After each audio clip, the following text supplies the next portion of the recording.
marketplace is because this is one of the top selling niches that people pick. All right, so if you look around you, most people love to wear jewelry. Jewelry is both men and women. So I want to show you this one Etsy seller. Now, make no mistake, there are hundreds of jewelry sellers on Etsy, on eBay, and every other marketplace, on Facebook as well. Now, as you can see, this seller has already made over 600,000 sales. I'm not talking about how much he has made. I'm talking about how much sales they have made on Etsy, just for selling jewelries. Okay. Now,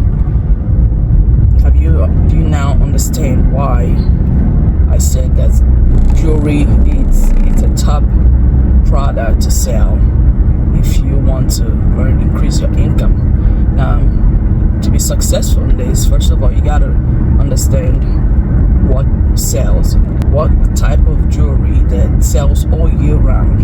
I'm not talking about the types that comes on trend and goes out of fashion. These particular jewelries they sell all year round, like every year for the past decades. So even from now to a couple more years, people will still buy this type of jewelry.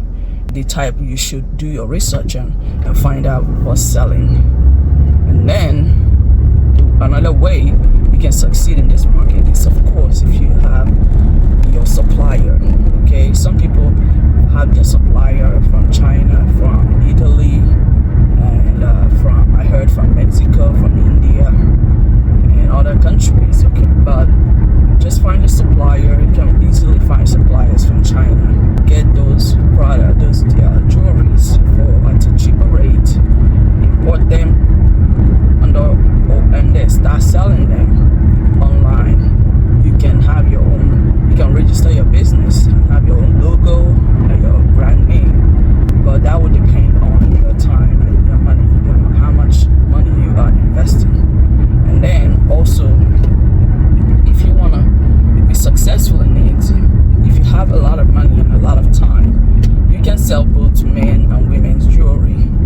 But if you have little capital, I would suggest that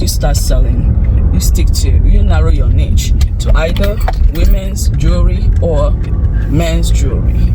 Okay, because this is how the algorithm can push you up in the marketplace so that your products can be found easily.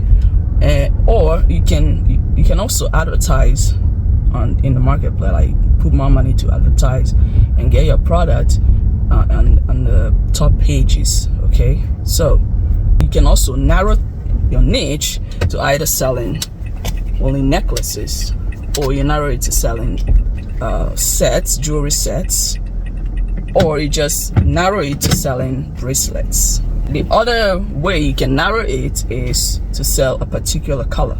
Let's say you decide to be selling only golden chains, or you sell silver chains, or you sell black chains. There's even black chains. Just like people make content on social media, they narrow it to either only making content about games or lifestyle. The same thing applies to selling products. So look at that, look into it, do your research, and see if something you can go consistently. Because to be honest, for you to succeed in anything, you have to give it time and patience, and of course invest some money. All right, on social media, if you're selling on marketplaces, the only marketplace that you can sell without paying for free is Facebook. Like Facebook Marketplace, you can start selling on Facebook Marketplace, and they only take money from you when you make sales. They take a percentage. I think it was 5% that they take. This is why I said that jewelry is one of the top niche that you can start selling online. I'll see you in my next video. Thank you.